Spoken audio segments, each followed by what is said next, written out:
Hi, everyone. Welcome to another episode of No Title Needed. We are here at the beautiful Feinstein's Cabaret at the Hotel Carmichael in Carmel, Indiana, USA. My name is Cynthia Collins. And I'm Scott Osborne. Today and every day. Every single one. And today we have Sam Arce. Now, Sam is, Sam is a lot of things. Sam runs the gamut. He actually is on the board of Actors Theater of Indiana. Yes. You are a realtor. Yes, I'm with the F.C. Tucker Company. And you are a producer, or started off as an investor. Right. And then moved into producing. Right. We're actually co-producing, yes. Well, yes, right. There are many co-producers for shows that are hopefully moving to the Broadway stage. Broadway and the West End. Yeah, right, West London. End. Sam, I know you've been here in Indiana a pretty long time now. But you're not from here originally. No, I get that question asked a lot. I've been here since 1991, but I mean, that's a long time. I've spent most of my adult life, raised a family here, spent most of my real estate career. I'm in my 40th year. Interesting enough, Scott, grandfather, Tom Osborne, I actually worked for him in 1992.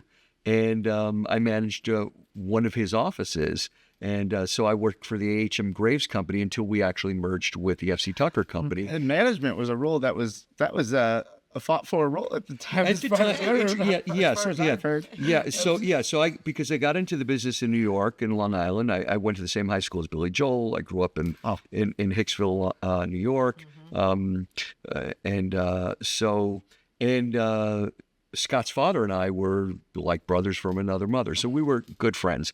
And so I've been here for a long time, lived in Carmel for a long time. So this has been my home. So actually, I'd like to say I've probably spent more of my life in Indiana than I did in New York, but I go to New York, so it's my other home. But you have family back in Long Island. I have family in Long Island. My aunt lives in Long Island. Yeah. My father lives there. My sister and I still own that home in Long Island. Right at the Village Green. When he sings all those songs. Only the good die young, Virginia. I went to school with Virginia's brother Marty Callahan. So all those songs. So yes, I have a great love for New York, but that's also what is why I have such a passion for theater, and I've always had a passion for theater because I was involved from the time I was in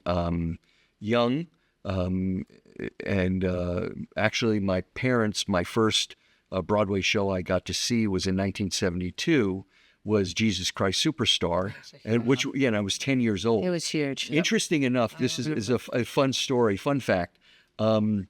Before I started investing in Broadway, it was when Andrew Lloyd Webber was bringing back Evita, but the night before he was opening Evita, they were doing Jesus Christ Superstar. They were doing a revival.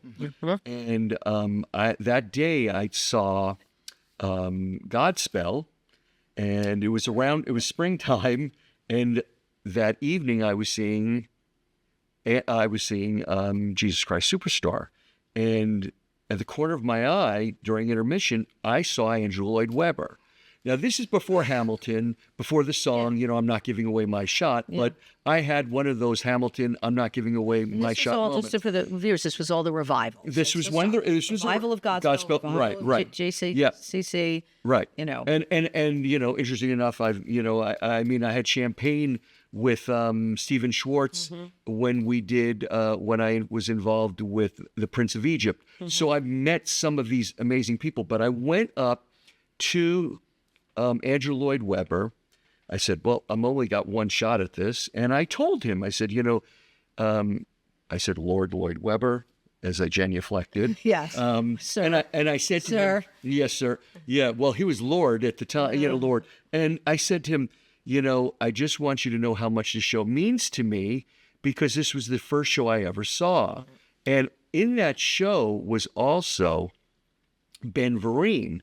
at the original show. Judas. And he said to me, he said I was 10 years old, and he laughingly said to me, well, now you're just aging yourself. Years later, I saw him again at MJ, the Michael Jackson show. I don't know if it was around during like post-pandemic, but we were able to see shows again. And we had just done Be More Chill at the Other Palace, which was a theater that Andrew Lloyd Webber had owned, which he since has sold. And I told him, again, I had a quick minute or two, and I told him how he had inspired me, and I had gotten involved with investing in theater. And that was my beginning. And I first started investing in theater, and then, gotten into partnerships with people. And then we started getting involved where we took bigger stakes, and we were co-producing, and that led us to the West End and Broadway. And that's what gave you that leap, Sam? I mean, next step. obviously, loving theater is one thing, and appreciating it and supporting it by being a patron, but putting your big bucks into it, because that's a risk. We all know it. Absolutely. Everybody takes a risk in theater. It's a very volatile. Well, let me take a sip of water while I'll explain that. Good. Wet your whistle. Wet your whistle. That's a great question. So, all my life I've been a patron, like many.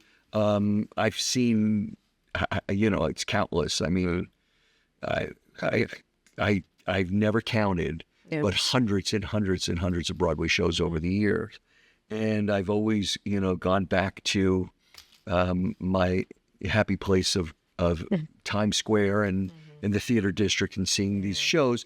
As I would see shows here, but most times I would like to see the original casts.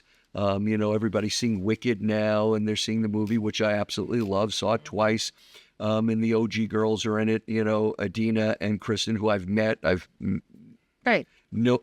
That was great putting them in. And I saw it was a great little touch. Absolutely. Yeah. And then, but I go back 21 years ago when it was when they were actually in it. Yeah. So I was always going, and at that time, never even thought that was a possibility. And then I went to a couple of, I knew people that would go to all these, Comic-Cons and movie conventions, whatever. And then I found out about this thing called Broadway Con. So I went to a Broadway Con or two, and I met a few people that were involved in investing in theater, and I saw a couple of upcoming shows that were in development. I said, wow, this is exciting.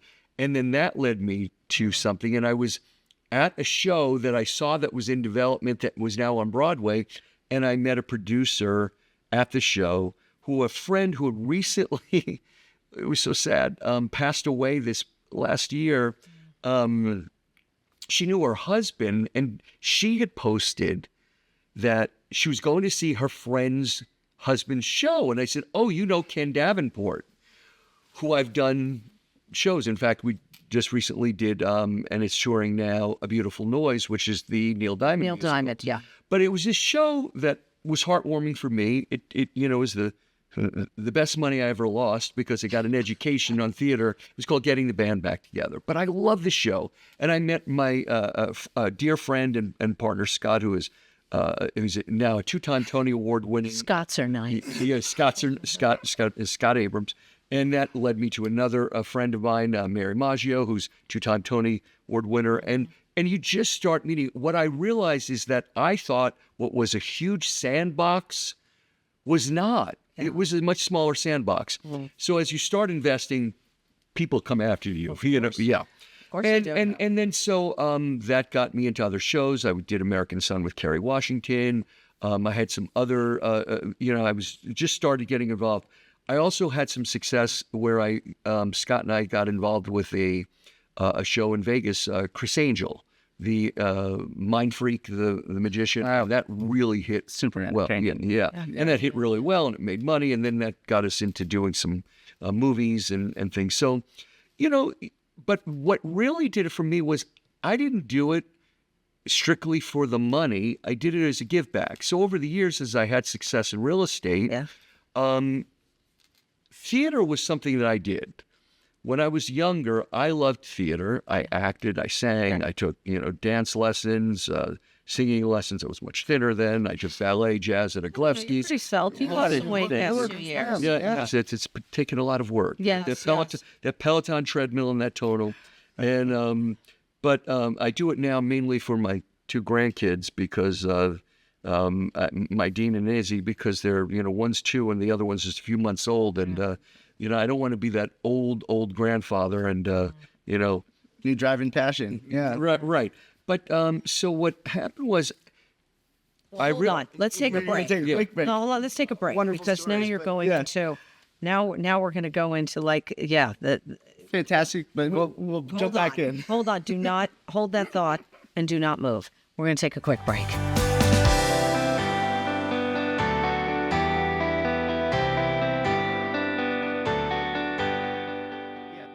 Oh, how do you know about that? It looks like we're back. Hey, everyone. We are back. Cynthia Collins Scott Osborne. and our guest, Sam Arce. how are you? Well, Sam, thanks for for being being here. First thing, we didn't even thank you for being here, right? I know. So thank you very much for giving us your time. It's such an interesting, of course, I find it interesting because I'm in the business, of course, but I think it's pretty interesting. I think it's interesting and just not in the business. Right, in general. Well, because you're right, you're getting knowledge. Exactly. Yeah. You're getting educated. and so I use that also, educated, Oh, My education is, I have a very high education. I don't know about mine. We were talking real quick before the break. You were talking about how you dropped some weight past 2 years. You're staying in shape, and you talked about your grandchildren, Right. and staying healthy for not only yourself, Sure. but for them, right? Absolutely. Your daughter has 2 kids now. Yeah, she just had her second baby. Okay. Yeah, my daughter Michelle, she's a doctor, and her and her husband Waleed just had a beautiful baby girl, Isabella. Yeah, I saw a photo of her. Well done on having a doctor as an offspring. That's impressive. Doctor in the house. I give the credit all to her. She is just an amazing young woman. So she's done very, very well. Oh, Yeah. excellent. I'm very proud of her. You should be. Yeah, And your son too. Is he at Carmel High School? Yeah, well, no, he graduated now. okay. Now he's downtown at IUI. It's no longer IU. Right. I'm a graduate from there, and it still throws me up. So he's excited, and he's in his first year.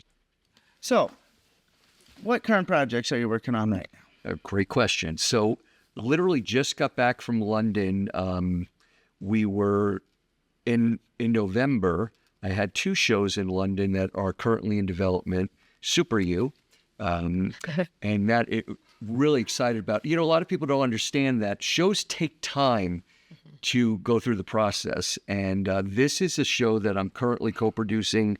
Our lead producer Melissa Jones, and it's written and inspired by Lourdes Lane. She is incredible, my friend Lourdes, and it's a musical that I'd love for people to want to know more about. They can get in touch Is with. there a hero? Oh, there's a hero. There is a hero element about. Got me hooked already. It's about a young girl, Katie, who has this special relationship with her brother. I don't want to give all the details, but if you go to supermusical.com, you'll get all kinds of information. If you come to see me, you can find me on Instagram, Broadway Sam Arce. On Instagram, or you can find. We'll be able to find a link. I'm happy to talk about it, but this is something I'm very passionate about because it's a musical that is an empowerment musical, and the music is incredible, and that's why I'm very passionate about it. And I also feel that Broadway's a business and investment. I think this is going to do really well. So this is something I'm really excited about. The other one, and so we did this in Leicester at the Curve. Outside of London. So I flew into London to do this with some of my partners, and we had a little over a 3-week run. So we're now putting that all together for our next steps, bringing it to the West End. The other show that we were doing, and my dear friend and brother on Broadway is Mark Levine, a great co-producer, is now doing a project called Fly More Than You Fall.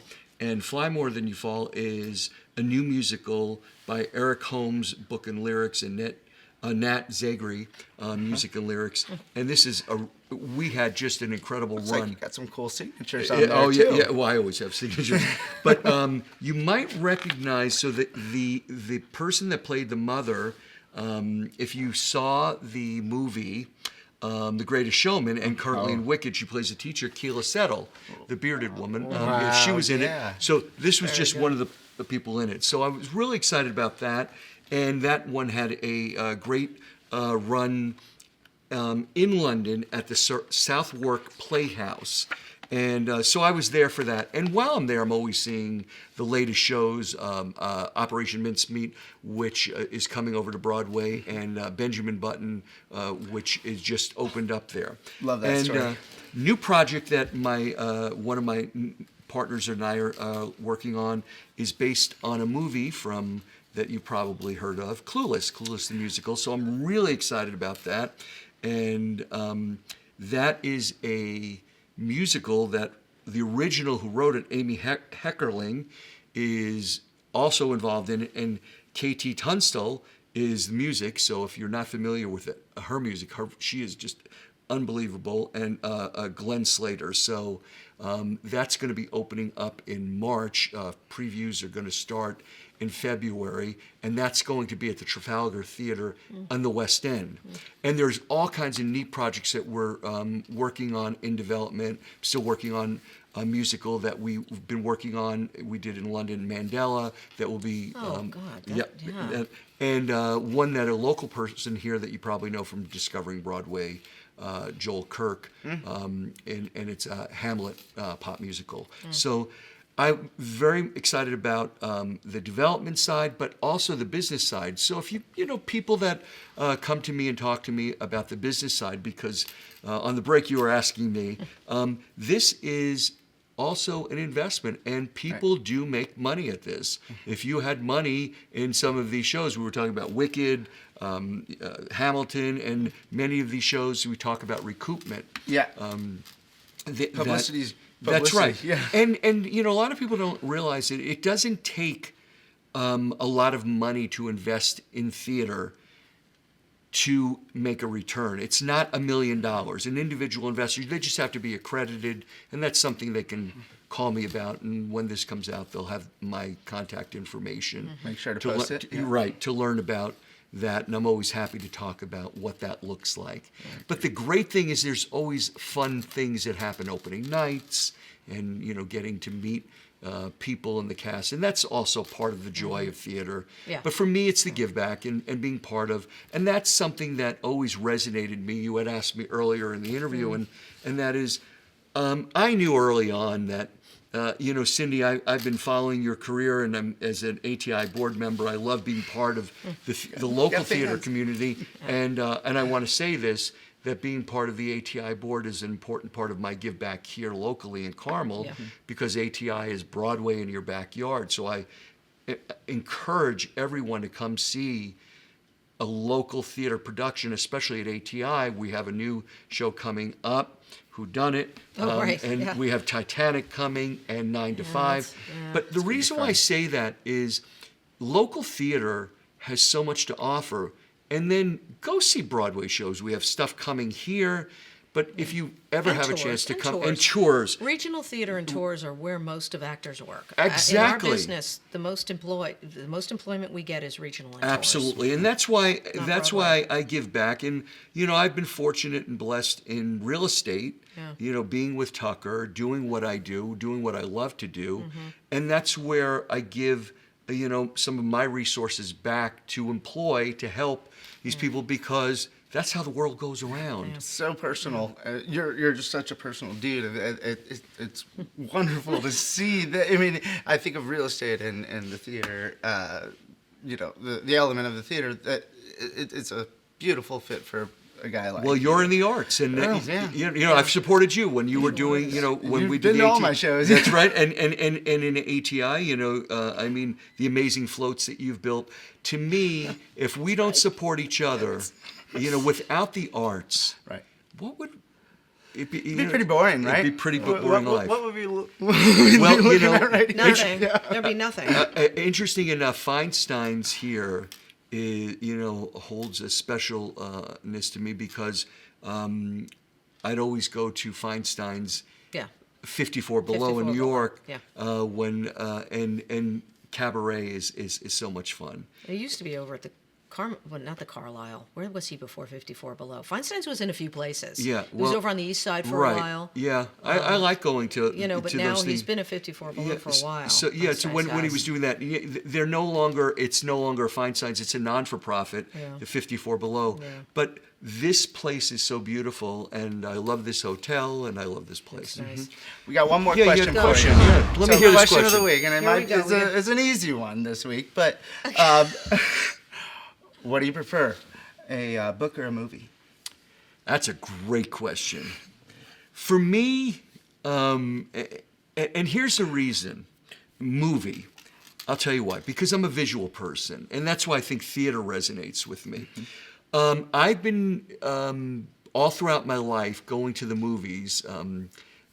It's helped me, sustain me, and it helped me to be successful in my life in theater because in real estate, because Fridays when the movies would come out, I would go. It was my 2-hour vacation.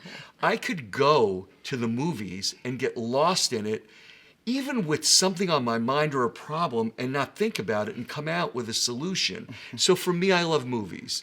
I like to read, but I will say that the movies were so much fun. Now, when I read a book, what ends up happening is I start thinking visually, and I start literally thinking about it. I remember when I read The Firm, I was Oh, literally, yeah, me- I was yeah, me too. literally thinking of it and casting it as a movie. So that's my answer.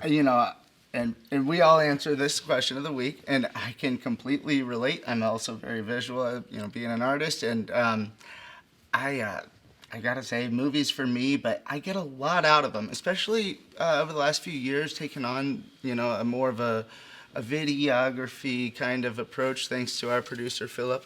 But Who taught you everything? Who taught me everything I know in this angle. True. But, I got to go with movies, and not the biggest reader over here, but that's, Well, kudos to the authors that write, because That's what I we was gonna say. would not have Right. the We wouldn't have movies anything. without the writers. It's just that for me, that product, when it all comes together, and I mean, not all movies are great, but when it all comes together, Right. it really is neat. Well, I'm going to be different and say books. Yeah. Because, Really? yes, because when you're reading a book, first thing I don't do the Kindle. I want a book in my hand. So you Hard like copy. you like the I actual want the, I tactile. want On the the page. book. I have an entire library at home, and I just actually read Ina Garden's book, The Barefoot Contessa. She's as people call her because she bought that place in the Hamptons.